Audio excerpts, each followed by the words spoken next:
5 cents might not seem like much, but when it's 5 cents for every cow every day, then it really adds up.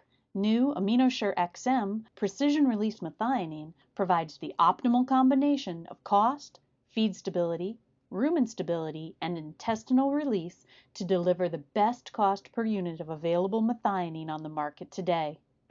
Learn how at balchemanh.com/findyourx. Good morning, everyone. My name is Scott Sorrell, and I'll be your moderator today. It's my pleasure to welcome you to the 9th installment of Balchem's Real Science Lecture Series. Today's Real Science webinar is titled Feeding and Managing for Maximum Milk Protein Production with Dr. Tom Overton from Cornell University. Tom, the floor is now yours. Thank you. Thanks, Scott. Thanks, Balchem, for the opportunity to be with you today.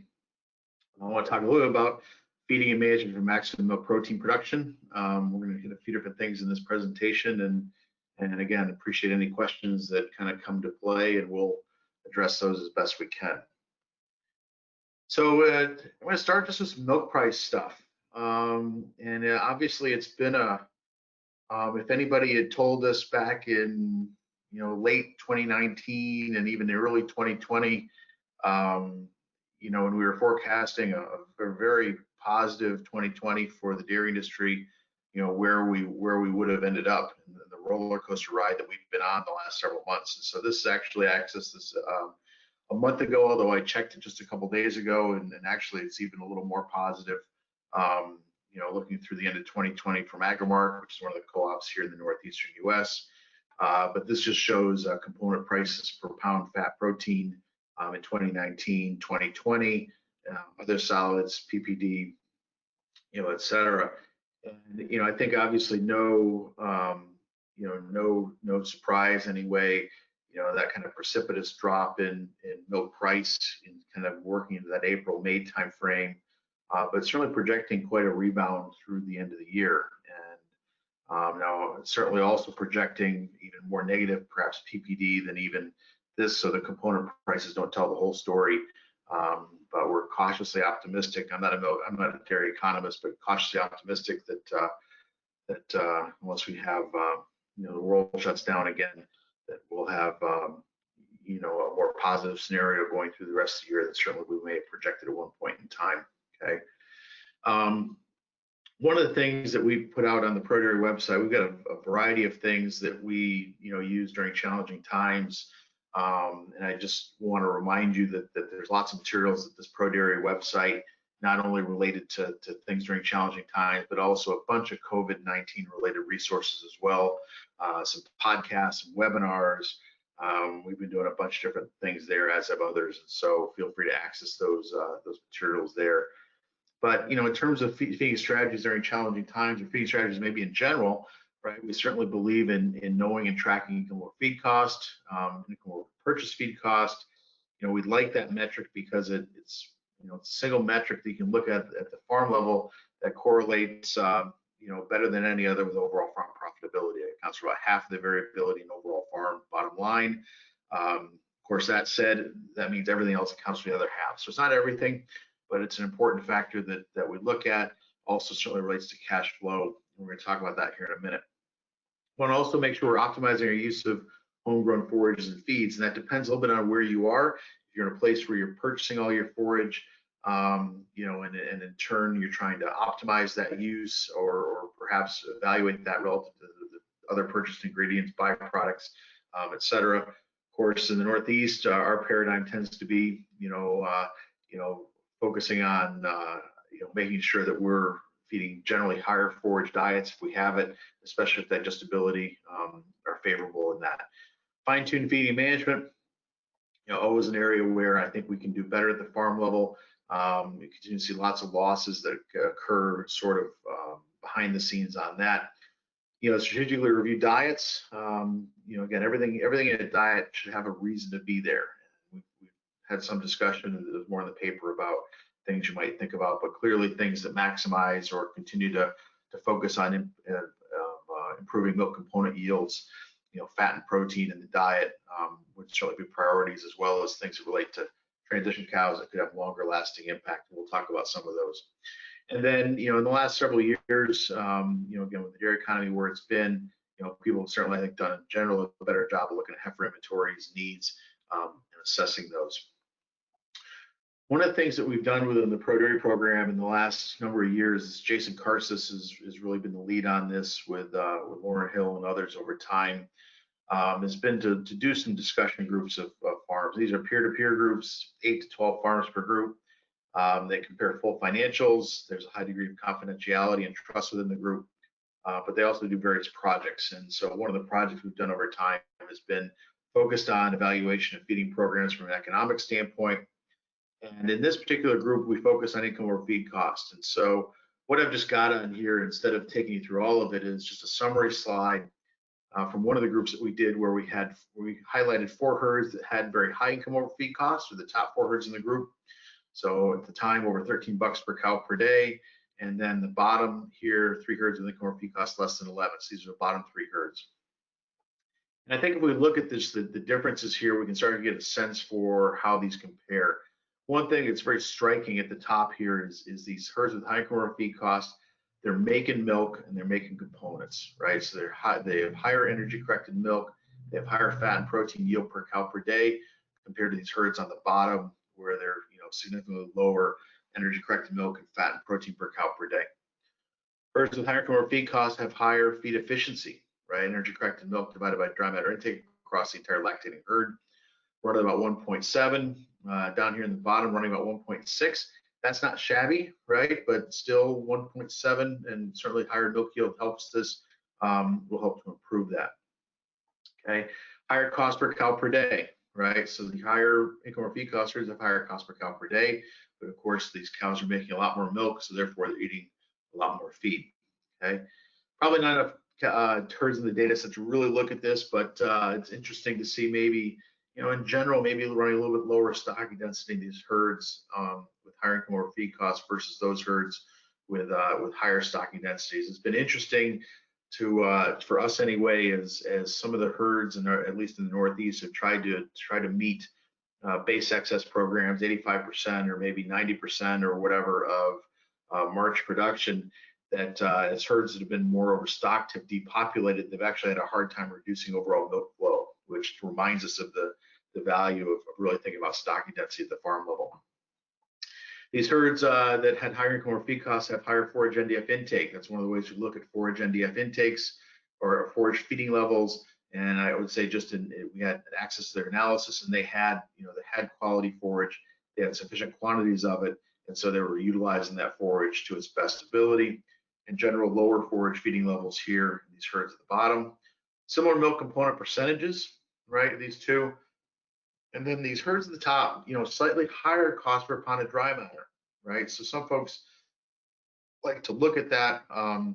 They're actually running almost 14 cents per pound of dry matter versus just over 13 cents.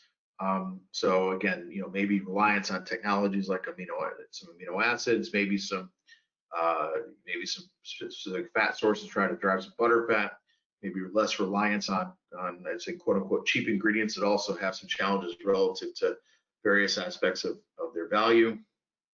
Okay, but again, certainly not saving their way through feeding cheap TMR in terms of maximizing the core feed cost. Now, if we actually throw this into stats and actually look at how the variance breaks out, about 50% of the variance in income or feed cost comes back to just milk and milk component yield. If we add feed efficiency in, we get another 25%, so we can count for 75% between the two.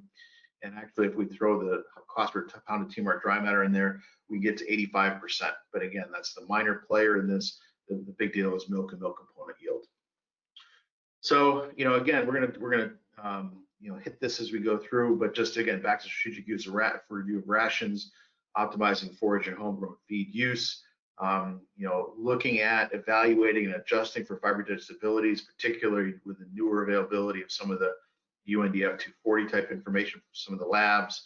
We'll talk a bit about protein sources relative to digestibility or undigestibility. And certainly we're going to prioritize maintaining ration ingredients that either directly affect daily cash flow or are fed during very targeted periods of the lactation cycle, i.e. transition cows. So I want to switch here, and we're going to really talk about amino acids and protein today. And I just want to remind you before we get going that that amino acids are much more than just building blocks for protein. And they have roles in one carbon metabolism, some methyl metabolism. They have roles in regulation of metabolic pathways. Looks like they may have roles in innate immunity, roles in oxidative metabolism, epigenetic effects. So there's a lot going on there, and so we're learning that amino acids, specific amino acids, are more than just nutrients that support protein synthesis, but they actually have a role in regulation what goes on in the animal. Just an example here. This is actually methyl metabolism, and again, choline obviously is a key nutrient in methyl metabolism in cow as a precursor to phosphatidylcholine. Of course, methionine is also involved here and linked here relative to potentially synthesis of phosphatidylcholine and the data we have is really apart from this presentation, but these nutrients, even though they're biochemically related, they do function differently in the cow, and the transition cow data for methionine and choline, look like both are important, but in different ways. And so, there are connections between nutrients and things like that. We think about epigenetics, right? And this is, back to, how the genotype of the animal, the epigenotype in terms of how that's modified, and then that directly then relates to the phenotype in terms of how that's expressed. And we're really in our infancy relative to our understanding of nutrients and environment in our production systems and what role those have in terms of how that genotype manifests itself. Okay. Now it's just really beyond the scope of the presentation, but epigenetic marks, right, relative to various aspects of DNA methylation, microRNAs and things like that. I think the point I'd like to make is that they're highly dynamic throughout life. They're impacted by nutrients, by pathogens, by environmental stimuli, by maternal environment. A good example, actually, the last one would be some of the heat stress work in dry cows that Jeff Dahl and his group have done down at University of Florida, just showing profound effects of heat stress in utero on what that calf does, not only after she's born, but also out through at least first lactation. So just an incomplete list of things that can modify those epigenetic marks. You have energy, protein restrictions, and status. Again, all these nutrients that I referred to that are involved in methyl metabolism. Of course, a lot of interest in choline prepartum in women, right, in human nutrition, and it looks like there may be some things going on there also within cattle as well. But methionine appears to be there as well, and then dietary fatty acids, especially some of the fatty acids that may modulate some of the signaling within lipid metabolism in the cow. So there's a bunch of things there that appear to be the case. So I want to start and just talk a little about transition cow application of amino acids. I realize this talk is about milk protein, but I think we've got to remember about the importance of amino acid in the transition cow. This here is essentially a slide summarizing several different studies that have been done over time, been done over about a 20-year period, where people supplemented either protected methionine sources or various analogs of methionine. And it's not universal, but in general, showing quite positive responses here relative to either yields of fat-corrected milk, yields of milk yields, some milk protein responses down here as you get toward the bottom, and a couple of recent studies out of Illinois showing very positive responses to methionine supplementation beginning before calving and continuing into lactation. I just want to summarize for you some of the more recent work here. This was a series of papers off the same study done at University of Illinois. Had about 40 multiparous Holstein cows in the study. Treatments were 21 days before expected calving to 30 days after calving. They had an unsupplemented control. So here's the methionine value % of MP based on NRC 2001. And the isopropyl ester of HMTBA at these, to provide, to project levels of methionine supply at this level by NRC, and then protected methionine, encapsulated methionine source here, again, trying to shoot for similar levels. And again, these are the lysine levels down here at the bottom. So just to summarize their results, cows fed methionine before and after calving, they tended to have greater neutrophil phagocytosis at 21 days post-calving, so some indication of improved immune function. Lower plasma ceruloplasmin, serum amyloidase, so potentially decreased oxidative stress, decreased inflammation, greater plasma oxygen radical absorbance capacity, greater liver concentration of glutathione carnitine, altered gene networks in liver consistent with those responses above, and again, maybe some regulation of lipid metabolism, perhaps through lipid oxidation and things like that. So, so again, maybe going away from traditional thoughts relative to roles of methionine and other aspects of metabolism and focusing in on maybe the immune function or oxidative metabolism side of methionine. So the most recent work, at least that I'm aware of, out of the Illinois group, again, another study where they had 60 multiparous Holstein cows, 28 days before calving to 60 days after calving with their treatments. You see the control versus methionine supplemented with a protected methionine source. And again, you see the other data here relative to lysine levels and the ratio of lysine to methionine. And again, consistent with the other work, showing that cows fed this protected methionine had higher dry matter intakes before calving. As they approached calving, they had higher postpartum dry matter intakes. They had higher milk yields and higher energy-corrected milk yields. So again, a very positive response of cows to methionine supplementation beginning before calving and continuing into lactation. Some work for this group relative to trying to start to get at some of the relationships with metabolism in utero and nutrient relationships there. And so, they looked at prepartum or calf birth weight. They found that prepartum protected methionine increased calf birth weight, in these animals. Also upregulated amino acid transport and modulated, one of the key signaling pathways relative to protein synthesis in the placentome. So again, suggesting some nutrient relationships with what's going on in utero. And then finally on transition cows or the calf anyway, more work from this group, where cows again were fed from 21 days before calving to calving, either a controlled diet or protected methionine. And calves from cows fed the protected methionine had, in this case, they had similar birth weight and average daily gain to 7 weeks. They had lower reactive oxygen metabolites at 14 days. That would be indicative of less oxidative stress. 10 for lower ceruloplasmin, that'd be consistent.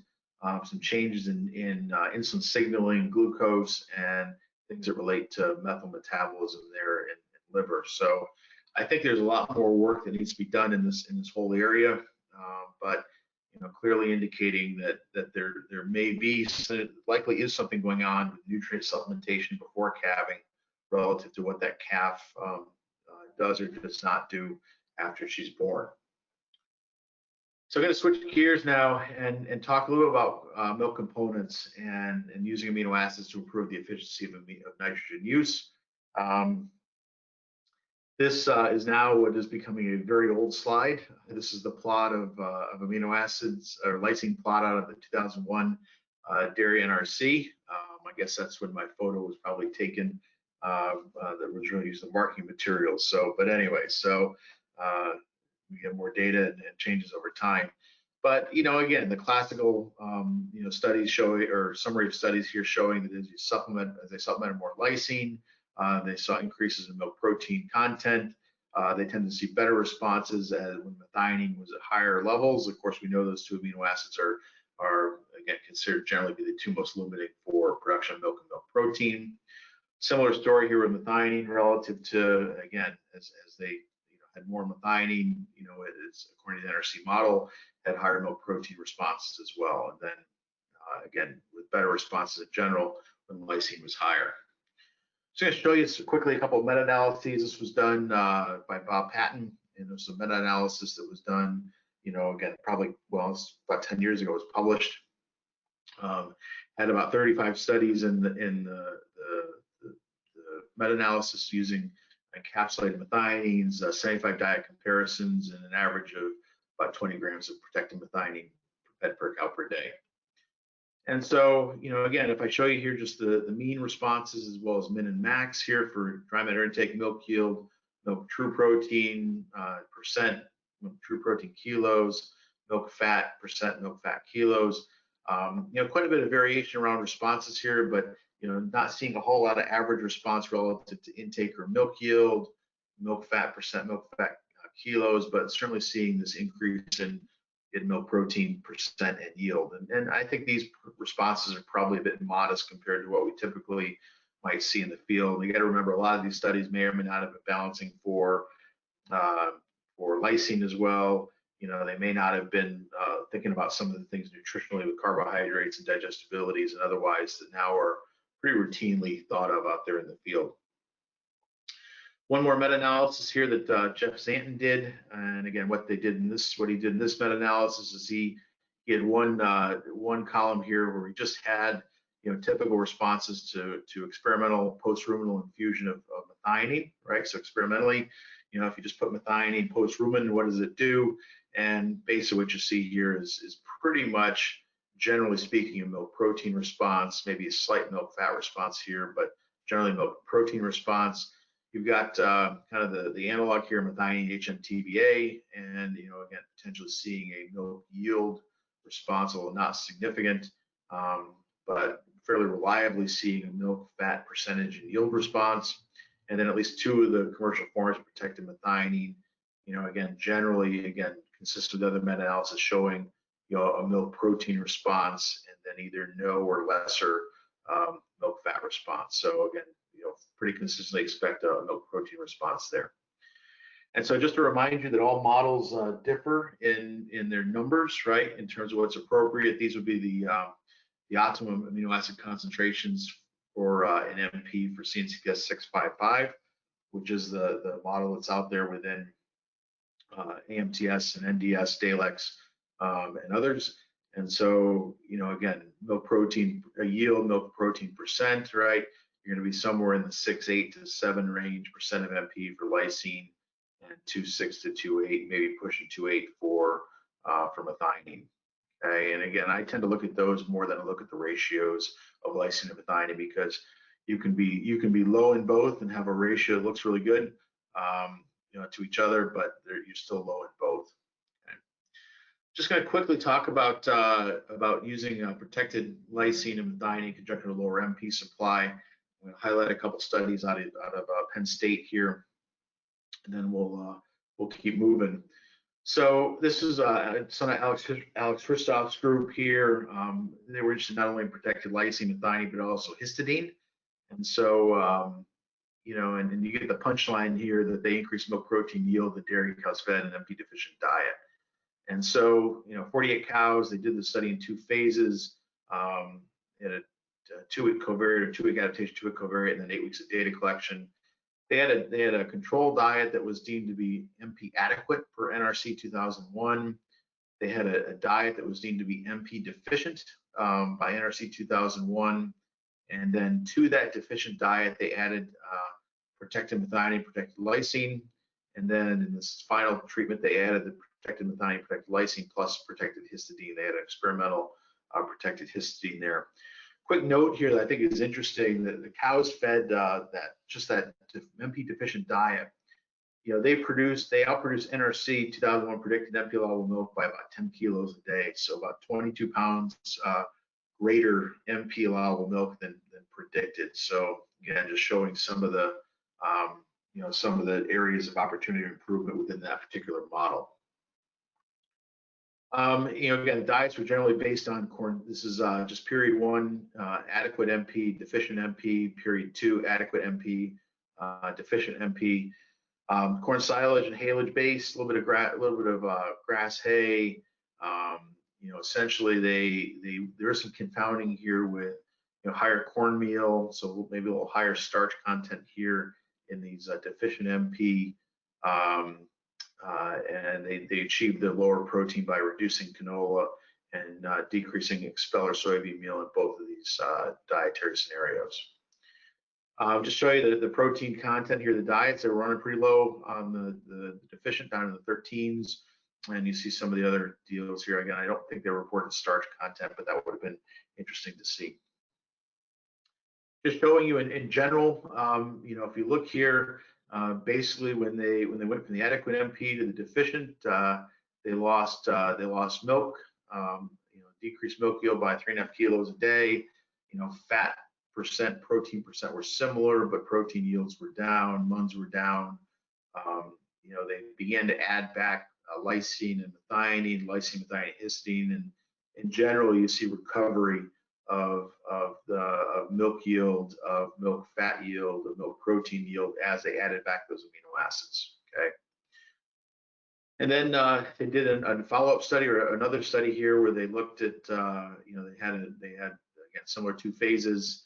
An MP adequate diet, MP deficient. This was a little closer to predicted nursery requirements, and then added methionine, lysine, histidine separately, and then essentially the kitchen sink here with methionine, lysine, and histidine all added in protected forms. So, again, corn silage, alfalfa silage based diets, similar types of changes here in the diet. And they went from the adequate to deficient in terms of increasing cornmeal, and then in turn decreasing, in this case, really focusing on decreasing expeller soybean meal in this particular study. Here's again their levels, maybe a little more moderate decreases in crude protein content for the deficient diets compared to those they consider to be adequate. In this case, they did report starch, and there was 3 units of starch difference between the adequate and deficient. So likely getting some more microbial protein yield on those deficient diets with that room fermentable starch. So again, looking at the results, feeding the MP deficient diet did decrease milk yield, decreased dry matter intake, decreased fat yield, decreased protein yield, and in general, right, adding back the amino acids as generally as all of them increased intake, and then increased components back to yields fairly close to the control. Okay. So let's switch gears here. So again, I think let me go back to previous stuff. I mean, that all comes into economics, value of protein, whether you're better off supplementing an individual amino acid source. Of course, generally you do that from methionine anyway, but versus what the feed prices are. And so you really have to pencil that out on an economic standpoint. But I wanted to kind of, one of the things I want to do here though is I've listened to lots of amino acid balancing or milk protein talks over time, and they basically kind of talk about balancing amino acids, and they kind of leave it there, right? They don't really, you put your methionine and lysine in place, maybe you think about histidine, and off you go. And I want to just a couple of things I think that fly under the radar screen people don't always think about, and I think these are some things you really do need to think about. One is, how digestible are your rumen undegradable protein sources? Okay, and how many nutritionists or feed companies or others actually really know that? And then what about interactions with energy status? And I know Mike Van Amberg was on a few weeks, and I think Mike talked about a bunch of these things. I'm going to hit them maybe in a similar but maybe slightly different way. One of the things that's out there now, Mike Van Amberg, again, Cornell, his Debbie Ross, Dr. Debbie Ross, who did her PhD in Mike's program and is really kind of heads up their labs and things like that, developed an in vitro assay, I would say based on some of the previous in vitro assays to look at protein digestibility or protein availability. And again, came up with this Ross unavailable nitrogen assay that some of our forage labs run. And so it does I think a reasonable job of indexing rumen undegradable protein percentages. But I want to draw you down here to the bottom, and it really is quite revealing in terms of the undigested crude protein values. And of course, if protein's undigestible or unavailable in the cow, right, it's just an expensive form of fertilizer. And so I wonder, there are times when we don't see the responses to protect amino acids we might think we should have, or whatever, or these other strategies. Well, how good are our protein sources that we're feeding in the diet, aside from those largely trying to get lysine from them. Here's blood meal. This is again from Dairyland Labs, one of the major forage labs out there. Their average undigested protein was 17% with a range of 0 to 59. Okay, I mean, that's amazingly large. And so, if companies or otherwise are just sourcing blood meal randomly and don't know really what the quality is that they're getting. How much variability could they be seeing in the quality or digestibility of what they have? So we tend to steer folks towards towards some of the more branded products here that I think are doing in general a better job with their sourcing and QC in these areas. The soys look pretty good. So bypass soy, soybean meal averages, you see the averages here about 6 and about 4, pretty tight mins and maxes here. Distillers is one that jumps out, and this is one where, remember in Debbie's work, we used to use ADICP or ADIN, acetogen soluble protein or nitrogen, as our index of kind of bound protein. And so this is one where the undigested protein really tells the story much more than the ADIN or ADICP does. And so an average of 21% with a range of 8 to 56, right? So just massive ranges in terms of digestibility or undigestibility of protein within distillers, okay? And the canola, maybe a little higher undigested protein than soy, but again, still a fairly tight range here. So, but again, I just wonder how much of this kind of runs under radar, under radar screens or whatever. Okay. Want to switch gears here and talk a little about the role of energy nutrition. And we've known for a long time that that milk protein percentage is more related with dietary energy intake than dietary protein per se. Often, classically was attributed to, well, if you have more energy, you probably have more fermentation of carbohydrates in the rumen, you have more microbial protein synthesis. Microbial protein is a great source of amino acids, so it fit with just the amino acid story. And obviously, sugar, starch, digestible fiber drive microbial protein yield. But I think one of the things, and I'm quoting Mike Van Amber here, protein synthesis is an energy-driven process. And so we need the energy side to drive milk protein synthesis. And I think that that's probably maybe underappreciated out there in different times, okay? Now, some of the evidence I'm going to use for this is not something you're going to do at home, but back in the 90s, Dale Bauman's group was trying to sort out the role of insulin in milk fat synthesis in the cow. Actually, what they came up with was, at the time they thought that people thought insulin would decrease milk fat synthesis, responsible for milk fat depression. They showed that not to be true. And they did it using what are called hyperinsulinemic euglycemic clamps, which are pretty sophisticated technique where basically you infuse insulin into one jugular vein to elevate insulin concentrations in the blood. You monitor closely and infuse and vary the rate of infusion of glucose into the other jugular veins so the cow doesn't go into shock, because cows in shock don't make for good experiments. But one of the things they found here was that they actually got some fairly large increases in milk protein yield, and more so when they actually provided high quality sources of amino acids, like from casein, and branched chain amino acids post-ruminally. And I mean, these are very large increases in milk protein yield. Oftentimes a good milk protein response might be 3 to 5%. With dietary modification, 3 to 5 to 7%. These are 15 to 25 to 28%. Now, granted, they were done in relatively lower producing cows, but still suggesting that there may be a role of insulin, again, or insulin's response to energy availability, energy intake. Brian Beckett, showed similar things in goats, again, with similar approaches.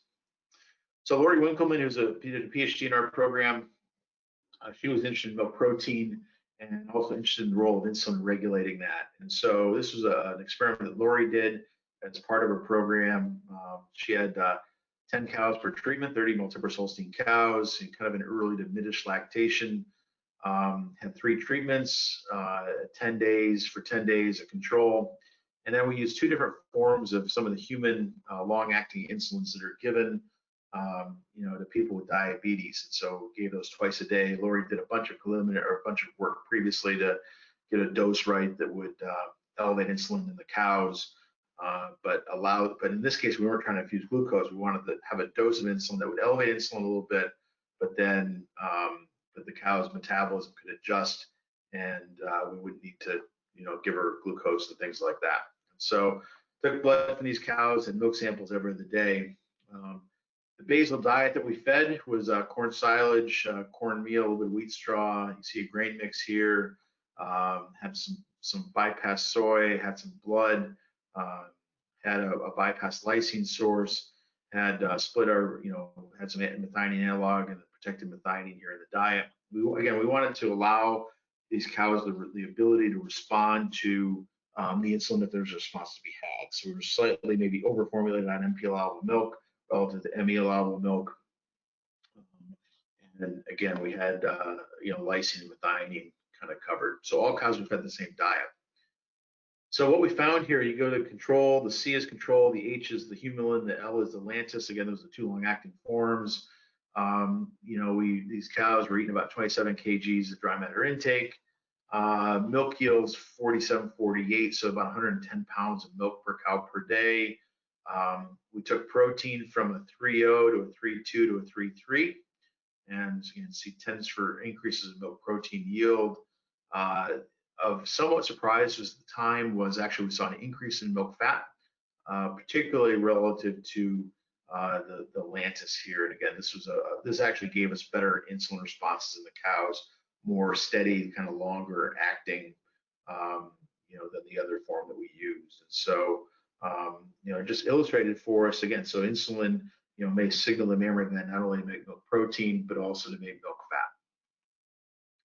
So, and so we look at milk protein yield here. Again, I showed you the averages over time, but, as by day 2, 4, 6, 8, 10, clearly seeing separation here relative to, again, especially this probably better or more steady form of the long-acting insulin compared to the control. Now, again, we're not going to do this necessarily in the field. It just illustrates the potential influence of energy on, and probably like the carbohydrate energy on regulation of milk protein. Milk urea nitrogen, no surprise, those went down. So again, more of that nitrogen ending up mammary gland putting more of that out in terms of milk protein and less waste, relative to urea nitrogen excreted out through not only the urine but also through the milk. And this was actually interesting at the time because we did this before. We have milk fatty acid composition in these cows, and we had so this would be this less than C16. These would be de novo. C16 would be the mixed, and then greater than C16 would be the preformed.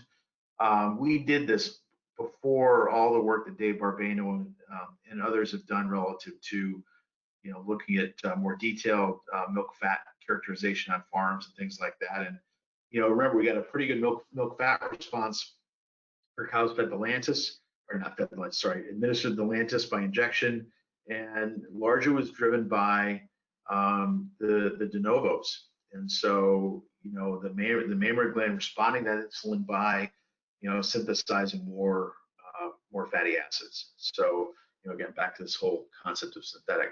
Okay, just again reminding you that the de novo fatty acid contents is positively correlated not only with milk fat but also with milk protein. And this could be reflective of rumen fermentation, but I think it also could be reflective of energy status in these cows. Now, granted, you've got a wide range of de novos here. So the field implication of this, is that more glucogenic or propionogenic diets may support greater responses to amino acids. So question is, what evidence is there in the literature to support this? So the short answer is not a lot. I think we've got some stuff in the pipeline, or others do, that is going to have some help us here. This was done out of Canada and by Helen Lapierre's group. And what they did is they looked at casein and propionate supply on mammary protein metabolism in cows. And so they had 4 treatments. They had a control, they had a duodenal, so intestinal infusion of casein, so and high quality protein of essentially that's about 1.5 pounds per cow per day. Ruminal infusion of propionate, about 1,000 grams per day, and then they had a combination of casein plus the propionate. Okay, so again, propionate would be produced from fermentation of starch, and other really fermentable carbohydrates in the rumen. So just looking at the results, looking at casein and propionate supply on milk yield composition of the right half udder, right? It's a half udder study, or at least of that. That's how they measured their milk in this case. Essentially what they found here, looking at milk yield, had a casein response for milk protein, both both percentage, grams per kg and true protein yield had both a milk casein and appropriate response, such that cows given the combination of propionate and casein had the highest milk protein content, highest milk protein yield. Okay, not a whole lot going on relative to butterfat. Perhaps some decrease here in terms of butterfat yield with the casein infusion for reasons I guess I'm not entirely sure. And then some work out of Mark Hannigan's group. These were they wanted to look at starch and amino acid interactions here as well. They had 4 treatments of control: casein, starch, and a fair amount of starch, about 2 kgs a day, albumazole infused, and then casein plus starch. Okay. And then again, these cows actually were fed at 70% of ad lib intake, and then infused albumazole with casein and/or starch. And so again, you see a starch impact relative to dry matter intake here. Of course, it also added the infusion to it. Milk yield was improved by starch infusion. And again, if you look here at the protein yield and protein percent, had some interactions here again, such that protein yield was greatest for cows given the combination of casein and starch, right? So showing some potential interaction there. And so I think as Mike talked about, his group's done a lot of work relative to trying to look at supplying amino acids relative to metabolizable energy supply. Again, as he would say, that's how the pig people do it. And so that is incorporated into CNCPS. And again, still evaluating parts of that, but so far it looks pretty good. And so looking here at lysine at around 3 grams of lysine per mCal of ME, methionine somewhere around 1.1. And again, Mike likes to make the point that it's kind of interesting that these things line up actually fairly well. If you look at percentage of essential amino acids with some of the work that was done, quite a number of years ago by Chuck Schwab, but then also Henri Wilkin over in France. Okay. And so just to summarize and conclude, I think, again, we need to strive to make decisions and employ nutrition strategies that result in higher income or feed costs, and strategically invest for gains over the longer term. And that's kind of code for transition cow anyway, relative to setting her up with nutrition in that pre and post calving period that hopefully pays us back through the whole lactation. Amino acids are much more than simply building blocks for protein synthesis. They have roles in metabolic regulation, immunity, oxidative balance, epigenetics. Certainly protected amino acids can be used strategically to improve transition cow outcomes and to decrease overall NP feeding levels. Again, you're going to work the economics in there, but certainly have some ability to use amino acids strategically in those cases, and certainly, in terms of improving milk protein yield.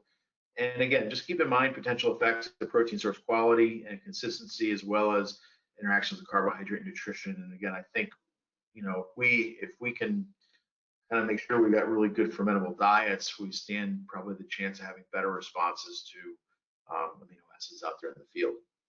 And so I guess I'd like to thank Balchem again, Scott, for the kind invitation. My email is there. I'm assuming we may have a few minutes for questions, and so I'll turn it kind of back to you.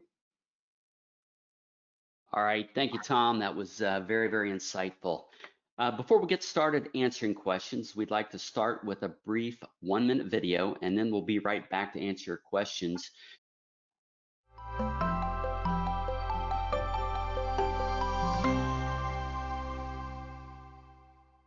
With today's low milk prices and rising feed protein costs, now is the time to turn up the dial on rumen efficiency. NitroSure precision-release nitrogen is designed to help stabilize rumen ammonia pools by synchronizing carbohydrate and nitrogen availability to the microflora. Providing a consistent supply of ammonia is proven to increase rumen microbial populations, improve fiber and dry matter digestibility, and stimulate microbial protein yield, all leading to greater efficiencies in forage utilization and higher milk and milk component production. Maximize rumen microflora with NitroShure to turn up rumen efficiency and productivity.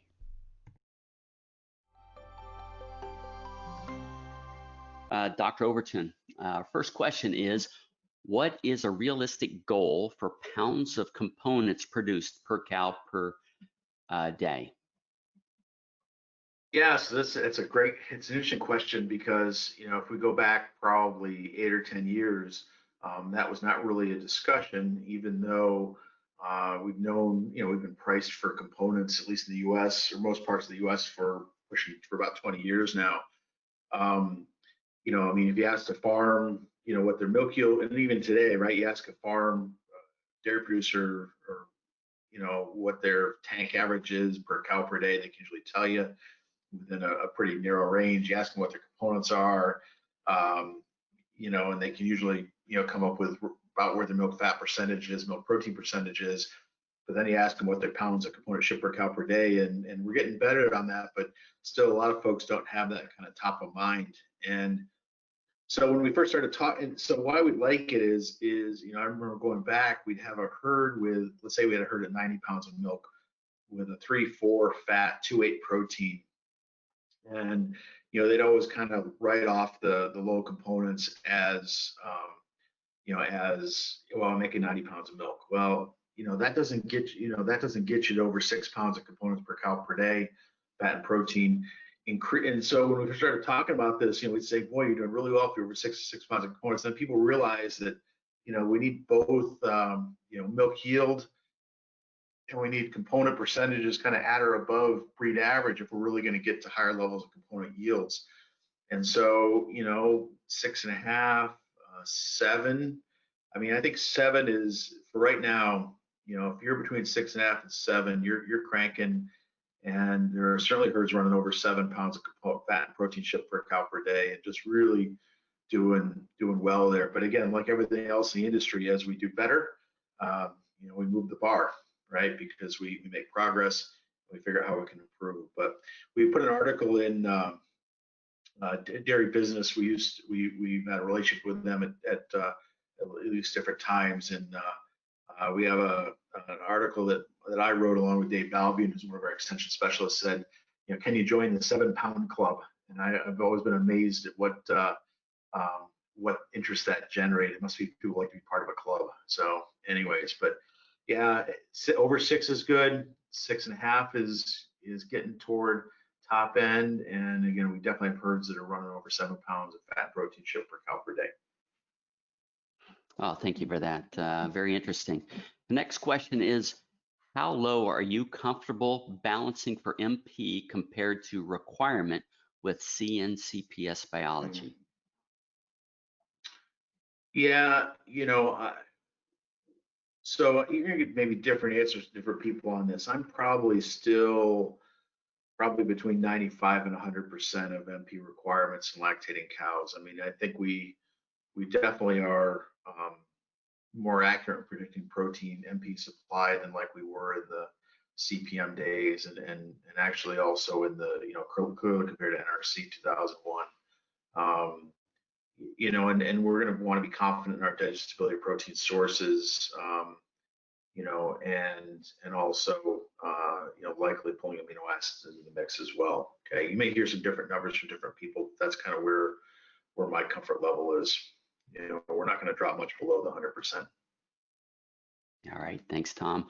Next question, Laurent asks, how is it that no system, even the CNCPS, predicts an improvement in the volume of milk produced with an improvement in the lysine-methionine balance when all the tests that you have presented show it?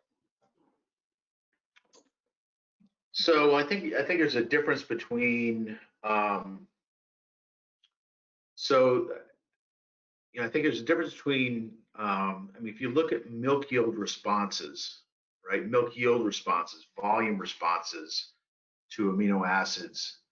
I think the data would say that those are more consistent in the transition cow than they are in lactating cows, right? You might expect a milk protein percentage yield response in lactating cows that established lactation, the lysine database is still much more limited than the methionine database in terms of cow responses and study responses, et cetera.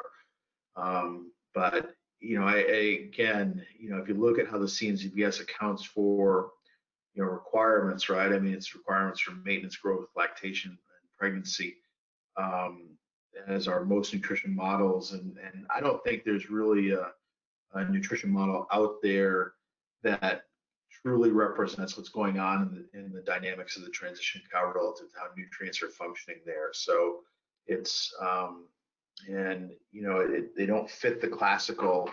If you look at those lists of things that I say that methionine, for example, affects in the transition cow, a lot of those are not going to be super well accounted for within the nutritional ways we look at nutrients. So we need again, when it comes to the transition cow, at this point, we rely a lot on the research data that are there, the responses that are there, looking for consistencies and patterns of response, in nutrients. I mean, methionine is a good example of that. Choline's a good example of that. So there's various things that we can feed as nutrients there that are hard to pick up in terms of how we classically think about nutrient requirements and formulating and modeling, but look clearly to be there. All right. Our next question comes from Susanna, and she asks, do amino acids, especially methionine, also affect fertility, specific to embryonic and fetal losses, and are there any positive results? Or what are the positive results? So Milo Wilbank and company out at Wisconsin have done work suggesting that there may be some methionine responses relative to embryo quality, fertility in general. Julio Giordano in our group at Cornell was not able to replicate that per se, but that doesn't mean there may not be something there. But again, Milo and company have demonstrated some potentially positive effects of methionine on fertility, likely manifested through the embryo. So, yep. All right, the next question comes to us from a Cornell grad, and James would like to know, wouldn't insulin reduce performed milk fat by shifting to adipose tissue fat synthesis? Yeah, that was really what Bauman and others were chasing, and that's that whole notion of competition between mammary demands and tissue storage demands. And obviously we know that insulin's anabolic. Again, at least in the short-term studies that they did with clamps, they did not pick up that effect on. I mean, they picked up no effect really on mammary fat synthesis with insulin dropping that down and resulting in some sort of competition. So there may be some regulation there that we don't fully understand.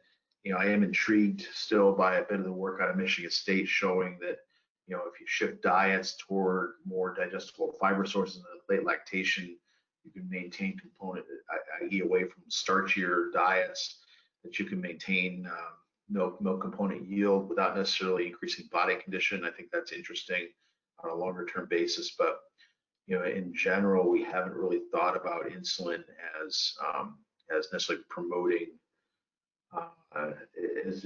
in terms of at least promoting body condition score gain at the expense of milk fat. Okay, now perhaps it may do it independently of that, but we probably need some more work in that area. Very well. Luis would like to ask, what models do you recommend for formulating rations? Anything based on the CNCPS, right? I play for the home team, so yep. And again, I say that kind of glibly, but I fully believe that. It's about the only field level model that's under continuous development.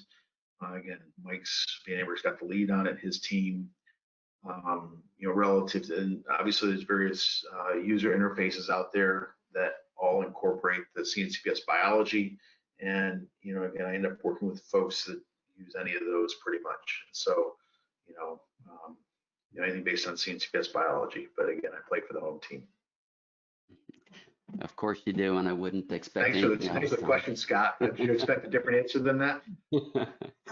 All right. The next question comes from Gerald, and he'd like to know if amino acid supplementation uh, can overcome milk protein suppression during heat stress. Yeah, good. So that's a good question. Top of my head, I can't pull any studies that have specifically looked at that. I think it was one of those things where if it did, you would know it within a couple of weeks, right? A week to 10 days, you would see that effect on milk protein. So, again, that's a general timeline there. The thing with heat stress is it really changes metabolism of the cow. I mean, Lance Baumgart and others have really demonstrated that nicely. The really profound effects on signaling in the cow, gut issues related to maybe endotoxin and different things like that. So there's a lot going on there. I think anything we do nutritionally, I think still pales in comparison to trying to get good cooling in place in facilities and things like that. I mean, we can do diet stuff, and that's probably stuff we should be doing. But whether it's potential amino acids, again, yeast culture type products, various things with perhaps buffers, et cetera. But again, the environmental facility control is really important. All right. Our next question comes from Ariana. What is a relationship between supplementing fatty acids as an energy source and amino acid supplementation to increase milk protein yield? Great question. I'm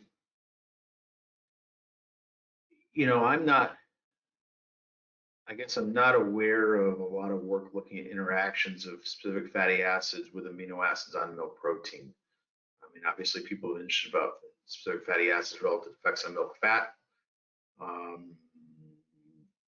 Again, it may be out there, I'm just not aware of it, but I'm not aware of too much where they really looked at interactions of fatty acids with amino acids on milk protein. All right, thank you. Sounds you. like a good testable hypothesis somewhere in there. Yeah, more research is needed, right? Right. Yeah. All right, and I'm mindful of the time. We're getting toward the top of the hour, so this will be our last question, and it comes from our next speaker, Dr. Mike Hutchins. Yeah, so it's a tough one. No. And so I'll use it as an opportunity to say that Mike will be speaking for us on June 30th. We're going to skip next week related to the ADSA. So June 30th, Mike Hutchins. So question is, how low can we go with MUN and meet rumen ammonia needs? Yeah, thanks. This takes me back. Mike was on my graduate committee at Illinois. So back when I looked a little closer to that photo that Scott alluded to earlier. When herds have it really characterized in terms of their feeds, their feeding management's tight.